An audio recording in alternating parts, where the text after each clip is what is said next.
Hello friends, स्वागत है आप सभी का सीबीबी आर्ट्स क्लासेस में।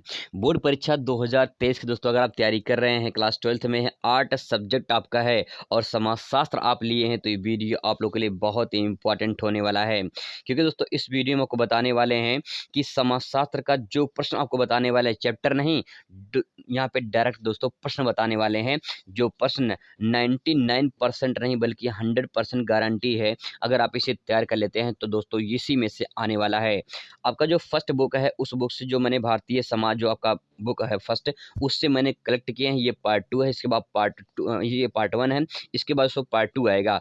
तो यहाँ पे जो इंपॉर्टेंट क्वेश्चन बताने वाले हैं दोस्तों, बहुत बेहतरीन तरीके से आप इसे समझ सकते हैं। और अगर ये क्वेश्चन दोस्तों तैयार कर लेते हैं तो 100% गारंटी है यही आपके पेपर में आने वाला है। बस मान लीजिए कि पेपर लीक हो गया है।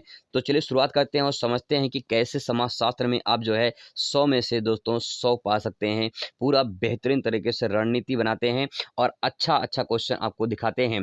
दोस्तों आपको बता दें, अगर आपको पीडीएफ भी चाहिए तो उसका पीडीएफ भी आपको अवेलेबल करा देंगे। पीडीएफ भी आपको फ्री में मिल जाएगा। तो चलिए समझते हैं पहले क्वेश्चन आंसर, फिर आपको मैं बताऊंगा पीडीएफ कहाँ कैसे मिलेगा। दोस्तों जो मैं इंपॉर्टेंट क्वेश्चन आपको बताने वाला हूँ, ये गारंटी मान के चलिए 100% मान के दोस्तों कि यही क्वेश्चन आपके एग्जाम में बार बार रिपीट किए गए हैं। मैंने कई प्रीवियस ईयर क्वेश्चन उठा के देखा है और उसमें से मैचिंग किया है, तो ऑन सॉल्व पेपर भी देखा है मैंने, तो बहुत सारे क्वेश्चन मैच किए हैं। तो इसीलिए मैं दोस्तों आपके सामने चैप्टर नहीं बताने वाला हूँ, मैं आपको सीधा सीधा दोस्तों क्वेश्चन बताने वाला हूँ, इसलिए बहुत बड़ा इंपॉर्टेंट होने वाला है। तो चलिए समझते हैं। यहाँ पे समाजशास्त्र के महत्वपूर्ण प्रश्न जो है उत्तर बाद में बताएंगे। प्रश्न पहले नोट कर लीजिए दोस्तों, ताकि आपका प्रश्न आप खुद तैयार कर सकते हैं। जो भी आपके पास क्वेश्चन बैंक हो, जो भी आपके पास किताब हो, उसमें टिक मार लीजिए कि यही दोस्तों 100% यही आएगा। नोट करके नोट कर लीजिए। समाजशास्त्र में दोस्तों फर्स्ट बुक भारतीय समाज के बारे में समझते हैं। पहला क्वेश्चन दोस्तों आपके सामने ये रहा।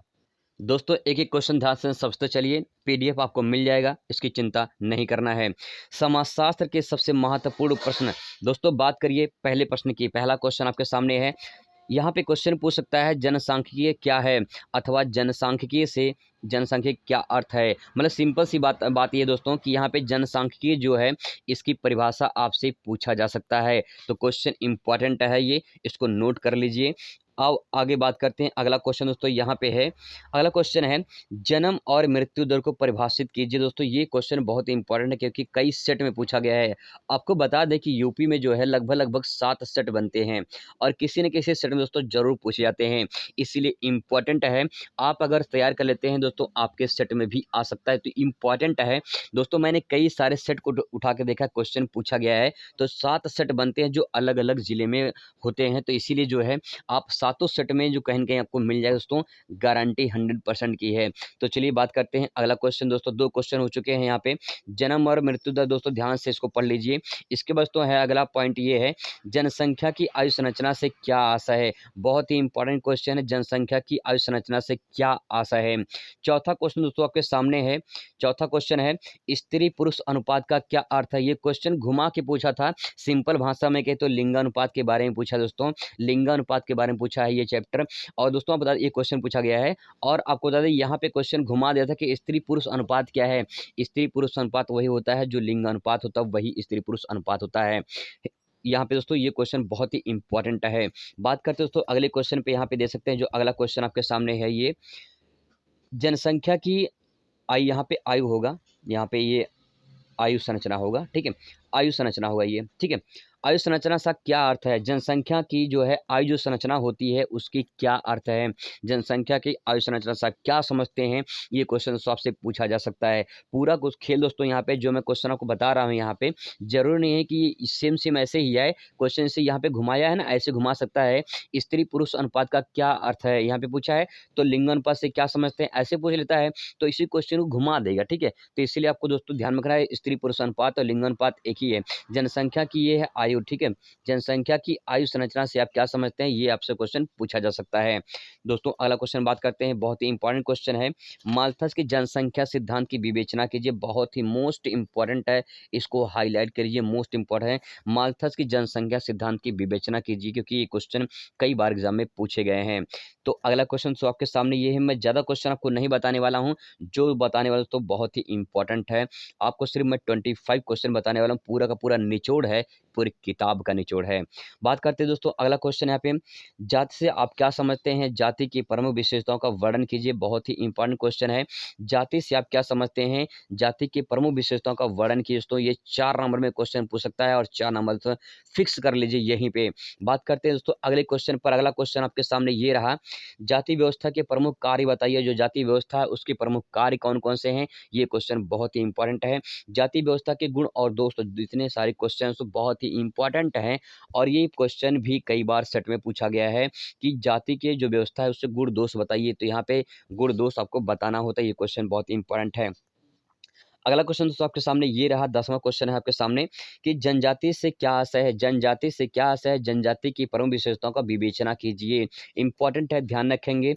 परिवार का क्या अर्थ है? परिवार का क्या अर्थ है? परिवार की प्रमुख विशेषताओं का वर्णन कीजिए। इसके बारे में तो आपसे पूछ सकता है या विशेषताओं को बताइए, ऐसे ही पूछ सकता है। दोस्तों मैं आपको गारंटी दे रहा हूँ कि ये क्वेश्चन, जितने सारे क्वेश्चन मैं आपको यहाँ पे लिखवा रहा हूँ, मतलब बता रहा हूँ, ये क्वेश्चन मैं आपको याद भी कराऊंगा और आपसे वादा करता हूँ आपको एक वीडियो में दोस्तों मैं आपको याद करवा दूंगा। एक वीडियो में आपका पूरा का पूरा दोस्तों यहाँ पे आपको याद हो जाएगा, ठीक है। आप बस बने रहिए, चैनल के साथ में पूरी जानकारी मिलती रहेगी। बात करते हैं दोस्तों अगले चैनल, यहाँ पे देख सकते हैं परिवार का वर्गीकरण। यहाँ पूछा है कि परिवार का वर्गीकरण के स्पष्ट कीजिए। जो परिवार का वर्गीकरण है उसको आपको स्पष्ट करना है, इसको ध्यान रखेंगे। इसके बाद दोस्तों अगला क्वेश्चन आपके सामने आता है नातेदारी का है। बहुत ही इंपॉर्टेंट क्वेश्चन है नातेदारी का। नातेदारी का क्या अर्थ है या नातेदारी क्या है, अथवा नातेदारी को परिभाषित कीजिए। कई टाइप से पूछा सकता है। तो नातेदारी क्या है, नातेदारी का अर्थ क्या है, नहीं रिलेशनशिप क्या है, और नातेदारी को परिभाषित कीजिए। बहुत ही मोस्ट इंपॉर्टेंट क्वेश्चन दोस्तों, ध्यान रखेंगे। इसके बाद यहाँ पे क्वेश्चन पूछा गया है नातेदारी के प्रकार बताइए। नातेदारी कितने टाइप से होते हैं, कितने प्रकार से होते हैं? जो रिलेशनशिप होते हैं वो कितने टाइप से होते हैं, कितने प्रकार से होते हैं, उसको ध्यान रखना है। दोस्तों अगला क्वेश्चन आपके सामने यहाँ पे है कि नातेदारी की कितनी सीढ़ियां हैं। दोस्तों ये क्वेश्चन कई बार सेट में पूछा गया है। ध्यान रखेंगे कि जो है कितनी सीढ़ियां हैं, सॉरी यहाँ पे सीढ़ियां नहीं श्रेणियां हैं, यहाँ पे श्रेणियां होगा, यहाँ पे श्रेणियां लिखा हुआ है, ये श्रेणियां हैं, ठीक है। ये कितनी श्रेणियां हैं, ठीक है दोस्तों, ये ध्यान रखेंगे। श्रेणियां हैं, सीढ़ियां नहीं है, श्रेणियां हैं, ठीक है। इसको ध्यान रखेंगे। नातेदारी की कितनी श्रेणियां हैं, कितने उसके टाइप्स हैं, ठीक है। मतलब टाइप से श्रेणी ही प्रकार है उसका। इसके बाद दोस्तों अगला क्वेश्चन है उपनिवेशवाद के कारण जाति व्यवस्था में क्या बदलाव किया गया। इंपॉर्टेंट क्वेश्चन है कि उपनिवेशवाद के कारण जाति व्यवस्था में क्या बदलाव किया गया है, इसके बारे में आपसे पूछा जा सकता है। अगला क्वेश्चन दोस्तों आपके सामने है कि यहाँ पे परिवार के प्रकार बताइए। परिवार के प्रकार बताना है, टाइप्स ऑफ फैमिली के प्रकार बताना आपको यहाँ पे। इसके बाद तो बहुत ही इंपॉर्टेंट हाईलाइट कर लीजिए इसको, यहाँ पे जो मैंने हाईलाइट किया है इसको। सामाजिक अपवर्जन या बहिष्कार क्या है? सामाजिक अपवर्जन बहिष्कार आपसे दोस्तों ये पूछा सकता है। बहुत ही इंपॉर्टेंट क्वेश्चन है, सामाजिक बहिष्कार क्या है। इसके बाद तो अगला क्वेश्चन है सामाजिक जो है स्तरीकरण को परिभाषित कीजिए। सामाजिक स्तरीकरण को परिभाषित कीजिए। दोस्तों मैं जो यहाँ पे क्वेश्चन बता रहा हूँ ये आपके 3 टाइप के हैं। ये पहला तो जो है यहाँ पे अति लघु है, इसके बाद दूसरा लघु है, ठीक है। इसके बाद तीसरा जो है वो विस्तृत है। तो ये 3 टाइप का है। जो विस्तृत उत्तरीय प्रश्न है ये 3 टाइप के हैं। जो दोस्तों आपका बहुविकल्पीय है वो मैं आपको बाद में बताऊंगा। वो क्वेश्चन आपको मैं इंपॉर्टेंट क्वेश्चन बाद में बताने वाला हूँ, क्योंकि यहाँ पे पहले लघु उत्तरीय, अति लघु और विस्तृत क्वेश्चन जान लीजिए। अब दोस्तों जो अगला क्वेश्चन है उसके बारे में बात करते हैं। यहाँ पे लिखा हुआ है, ये क्वेश्चन बीएड में ही पूछा गया था तो यहाँ पे मैंने बीएड लिख दिया है। सामाजिक स्तरीकरण के प्रमुख विशेषताओं की विवेचना कीजिए। सामाजिक स्तरीकरण के प्रमुख जो है विशेषताओं का विवेचना कीजिए। ये क्वेश्चन आपसे पूछा जा सकता है। इसके बाद तो यहाँ पे क्वेश्चन है अगला कि अनुसूचित जाति से क्या आशय है तथा इसकी प्रमुख समस्याओं का स्पष्ट कीजिए। तो ध्यान रखेंगे अनुसूचित जाति का क्या आशय है और क्या आशय है और इसकी प्रमुख जो है समस्याएं क्या क्या हैं वो आपको पूछा जा सकता है। इसके बाद तो यहाँ पे दिया अन्य पिछड़े वर्ग यानी ओबीसी से आप क्या समझते हैं और इनकी प्रमुख समस्याएं। तो यहाँ पे एससी का और ओबीसी का दोनों पूछा गया है और आपसे जो है एसटी का भी पूछ सकता है। इसलिए दोनों क्वेश्चन तो इसमें से पक्का दोस्तों एक तो पूछ ही जा सकता है, ठीक है। इसको ध्यान रखेंगे। जाति और जनजाति में अंतर क्या है?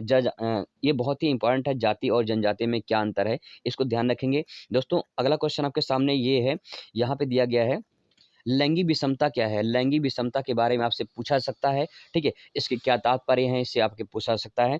इसके बाद तो काफी इंपॉर्टेंट है समाज सुधारक। इसमें से एक समाज सुधारक दोस्तों पूछा जा सकता है आपसे, चाहे वो आर्य समाज के बारे में पूछ ले, ब्रह्म समाज के बारे में पूछ ले, प्रार्थना समाज के बारे में पूछ ले, या फिर पूछ ले आपसे जो है यहाँ पे आपसे पूछा सकता है रामकृष्ण मिशन जो है थियोसॉफिकल सोसाइटी के बारे में से दोस्तों आपसे पूछा जा सकता है। दोस्तों ये थे कुछ इंपॉर्टेंट क्वेश्चन, ये टोटल दो है, यहाँ पे से 25 क्वेश्चन दोस्तों मैंने आपको बता दिया है, 25 क्वेश्चन। अब बात करते हैं इसकी पीडीएफ की, तो आपको पीडीएफ दोस्तों मिल जाएगा कहाँ पे, आपको पीडीएफ मिलेगा टेलीग्राम चैनल पर। टेलीग्राम चैनल पर दोस्तों आपको सर्च करना है सीबी बिकल एसएसटी, ठीक है, सीबी बिकल एसएसटी आपको सर्च करना है। टेलीग्राम चैनल पर सीबी बिकल एसएसटी आपको सर्च करना है, नहीं तो लिंक आपको डिस्क्रिप्शन में मिल जाएगा, वहाँ से जो है डाउनलोड कर सकते हैं। टेलीग्राम चैनल से आप इसे डाउनलोड कर पाएंगे। तो आई होप दोस्तों कि आपको इन्फॉर्मेशन अच्छा लगा होगा। ऐसे इंपॉर्टेंट क्वेश्चन पाने के लिए दोस्तों बने रहिए, चैनल से पूरी जानकारी मिलती रहेगी। यूपी बोर्ड संबंधित पूरी जानकारी दोस्तों आपको इस चैनल पे अवेलेबल होगी, तो बने रहिए। पूरी 8 सब्जेक्ट दोस्तों मैं पूरी तैयारी करवाने वाला हूँ, तो ऐसे ही अदर सब्जेक्ट का भी इंपॉर्टेंट क्वेश्चन लाने वाला हूँ, तो बने रहिए। Thanks for watching.